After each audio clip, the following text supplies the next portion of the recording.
E benvenuti in questo nuovo video. Sono giorni un po' di magra, si può dire, perché alla fine dopo un inizio scoppiettante, dobbiamo essere onesti, Antonelli si è un attimo effettivamente calmato e adesso effettivamente quel che si capisce, visto il momento un po' di stallo, mi par chiaro che finché non ci saranno uscite sarà un po' tutta così, perché alla fine quel che si doveva fare in entrata, almeno per il momento, si è fatto e alla fine, stando così le cose, la rosa sarebbe a posto, giustamente, perché comunque completa numericamente lo è, anche qualitativamente, aspettando appunto eventuali uscite di nomi grossi e non solo, anche vari esuberi. Sì, il punto è che dobbiamo sostituire quelli che dovranno uscire, che ora come ora non sappiamo effettivamente chi uscirà, perché c'è uno stallo. A parte i classici, a parte insomma i nomi che diciamo sempre, che sono quelli che hanno performato meglio l'anno scorso, no? Esatto. Per il resto comunque sono arrivati tanti giocatori, non ce l'aspettavamo neanche noi, così tanti subito, senza le cessioni.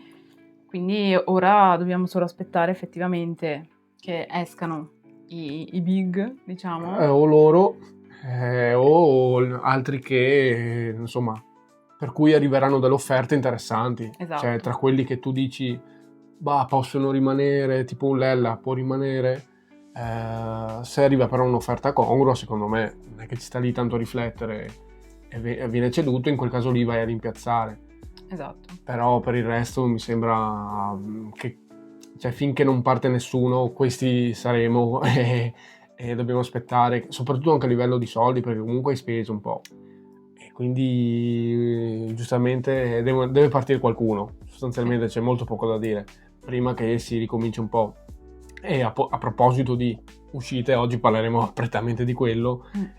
Giustamente quella di cui si è parlato un po' di più, quella di Oristanio, che c'è stata sta offerta del Torino, che sembrava poter andare addirittura d'arrivo, nel senso che sembrava cosa fatta, l'aveva riportato Pedulà forse per primo, però effettivamente un po' è stato, cioè Antonelli ha frenato un attimo perché ha detto l'offerta non è congrua, cioè non è giusta, non la ritengo congrua, possiamo aspettare. Esatto, era iniziato tutto da 12 milioni mi sembra, Sì. aveva detto che sotto non si andrà, poi alla fine, sapendo il Torino chi è il proprietario, sono riusciti ad arrivare a un accordo a 10 milioni. Ma in realtà no, perché il Torino non vuole offrirli, cioè per me se gli offri 10 cioè 10 a titolo definitivo, Antonelli accetta, sicuro. E Oristanio parte il giorno stesso. Per me l'offerta non arriverà mai a 10, o almeno che non si svegli Cairo, prenda la botta in testa. Cioè, per me con una formula tipo prestito oneroso, tipo a 2 ho letto, con 8 di formula di riscatto, per me si chiude. Esatto. Sembrava un po' questa la formula su cui si debba andare, però sì, anche loro devono un po' cedere, da quanto ho capito. Se arriveranno tipo i soldi per Vanja Milinković-Savić, allora affonderanno. Mi sembra di aver un po' capito questo. Sì, sembrava che questo fosse un po' il compromesso che si era trovato tra i 12 che non avrebbero mai accettato, neanche 10 subito, però quasi facendo un po' adesso, un po' l'anno prossimo, un po' distribuendo appunto questi soldi. Però effettivamente sembrava fatto, in realtà c'erano due visioni, cioè alcuni dicevano che era praticamente fatta, che era andato bene l'incontro, qualcuno diceva invece che era proprio andato male. Sì, era Triveneto Gol. Triveneto Gol diceva che secondo loro effettivamente, poi hanno avuto ragione, l'offerta sarebbe stata rifiutata da Antonelli, e è vero, perché effettivamente non congrua, anche perché il discorso è che Antonelli ha ribadito, non c'è necessità a tutti i costi di vendere. Cioè, secondo me intende dire, le cessioni vanno fatte, però non è che stiamo morendo di fame, quindi la squadra di base c'è, se devono rimanere rimarranno, quindi al limite rimangono tutti, e secondo me non sarebbe male. Cioè, esatto. Tu dici non prendi più nessuno, lo chiedo anche a voi, non prendiamo più nessuno ma rimangono tutti quelli che abbiamo, rimane quindi Oristagno, Izes, Nicolussi, cosa che secondo me non succederà assolutamente, però dovesse succedere, firmereste ad oggi? Io firmerei. Sì, assolutamente anch'io, perché sarebbe una squadra veramente perfetta. Ultra competitiva, sì, per la B. Sì, tra le migliori, diciamo, qualitativamente in Serie B. E sarebbe una garanzia poterli tenere tutto, anche il prossimo anno sarebbe una passeggiata comunque. Anche a Massa. Esatto. sì, anche a Massa, però insomma è una roba utopistica, no? Che vado a mettere lì. Comunque cioè, non abbiamo necessità di vendere, quindi giustamente dice se devo vendere vendo la cifra giusta, la cifra che ritengo congrua, che mi permette di fare una plusvalenza col giocatore che ho pagato tot, ci guadagno, la società ci guadagna e quei soldi lì vanno reinvestiti poi in un altro sostituto a una determinata cifra e poi si vedrà, insomma. Però non abbiamo bisogno soprattutto di svendere. Esatto, anche. che in realtà è quello che abbiamo fatto negli ultimi anni spesso, certo. Anche con Tessman per esempio, in tanti comunque sono andati via veramente a poco rispetto a quello che avrebbero potuto. Lì la fortuna che abbiamo fatto adesso sono contratti lunghi, esatto. perché Tessman andava in scadenza e giustamente un po' per tutte le squadre, cioè se hai il contratto in scadenza l'anno dopo e non lo vendi alla cifra piena. Sì, qua. Quest'anno hai fatto le cose giuste, cioè quest'anno, lo scorso anno Antonelli ha cominciato un processo di lavoro giusto, di dire faccio contratti lunghi con giovani, cioè, che mi posso permettere a livello di ingaggio, e adesso ti ritrovi diversi giocatori, anche Nicolo Sicaviglia, non è che scade l'anno prossimo, quindi se arriva un'offerta giusta lo vendi, se no il limite rimane, cioè tutti tranquilli, sereni. Sì, anche Izes ha ricevuto delle cioè degli interessamenti, in realtà niente di concreto effettivamente, neanche lui. Finché secondo me non sono offerte serie, per me è giusto chiamarli interessamenti, perché se sono offerte troppo basse, in teoria quello è il massimo che è arrivato, che è stato fatto pervenire da Antonelli, offerte ritenute troppo basse, fa benissimo neanche prenderle comunque in considerazione e dire no, cioè ci sediamo a ragionare per altre cifre. Esatto, dal Genoa, Udinese, Bologna, interessamento. Sì, ma comunque sono tutte offerte veramente basse, ho letto tipo 6 milioni mi sembra dall'Udinese, che veramente... per Izes no, esatto, cioè, il giocatore più forte di tutto il Venezia, cioè anche a Auristanio hanno proposto più di Izes. Sì, secondo me perché la cosa di Auristanio è che effettivamente per me può avere un senso, è che in Italia, proprio negli italiani c'è poca capacità di dribbling, giocatori che saltano l'uomo ce ne sono pochi, proprio come italiani, si vede anche nazionale.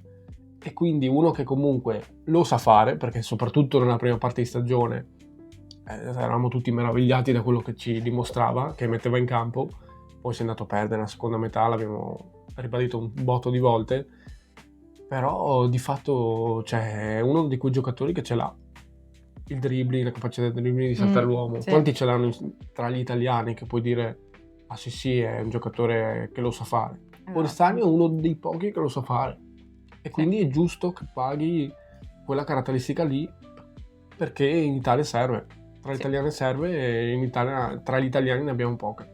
Esatto, quindi il mercato in entrata è bloccato, sembra, quello in uscita anche.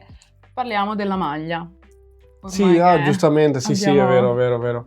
Effettivamente lì più che altro ho visto tanti pareri, cioè abbiamo fatto un sondaggio su Instagram, alla maggior parte, la stragrande maggioranza è piaciuta, devo essere onesto, quindi almeno tra il nostro pubblico quello è stato il risultato.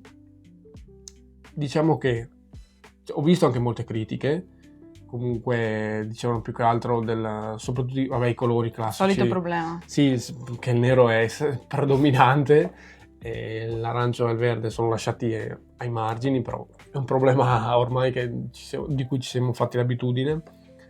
Ma più che altro una critica forte che ho visto sul colore della maglia, proprio quel nero che non è quasi un nero, a essere onesti, è più un grigio scuro. Sì.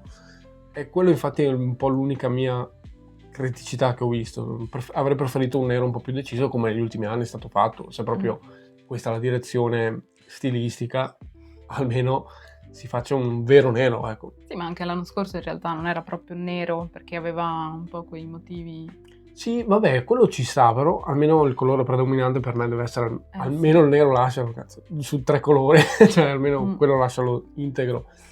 Ma perché hanno voluto aggiungere la mappa, quella medievale? Sì, la cartografia, sì. Che neanche quella ho capito molto, cioè ci sta come Vabbè, storytelling, riprendono un po' di storie, cose, sì. Qualcosa devi fare comunque, ci sta. Però potevano fare qualcosa di meglio, secondo me. Sì, a livello stilistico. Sì, come parere personale a me piace, però non ci impazzisco dietro. Poi voglio vedere indossata anche dai nostri giocatori, così magari mi rendo conto meglio. Anche perché comunque sulla scelta delle foto ho visto altrettante critiche. Ok l'arte, non mi intendo molto. Lo stile fotografico, però comunque non ne capisci molto l'essenza. Già dallo shop comunque se con la foto delle maglie in vendita qualcosa un po' capisci e lì vedi insomma se ti piace o no. Io rimango un po' interdetto, diciamo, non mi fa esaltare al massimo, non mi pare bruttissima. Interdetto, sono sul così e così io. Tu sei un po' più negativa. No, è sempre quello il problema dei colori, l'arancio e il verde che Lo so. anche quest'anno sono veramente ridotti all'osso, proprio al minimo. Ogni anno peggio. Che sono sempre qua lateralmente, che sì, si è notano sul fianco solo. Sì, come l'anno scorso alla fine. Esatto. Sotto, lateralmente, davanti è sempre troppo nera, secondo me. Però ormai sì, veramente infatti, sono abituata. È vero che ricalca tanto quello dell'anno scorso. Infatti sì, è sempre simile. Nocta, voglio dire, non è che è cambiato lo sponsor di maglia. Sì. Quindi sono andati un po' a ricalcare quello che era l'anno scorso. Quindi quella dell'anno scorso alla fine mi è piaciuta tantissimo la seconda. Sì, infatti la seconda probabilmente sarà più bella. Ho cambiato anche un po' opinione durante l'anno. Alla fine la prima, come il giudizio che ho adesso, cioè ok, va bene, bellina. Quella di quest'anno per me è uguale alla fine.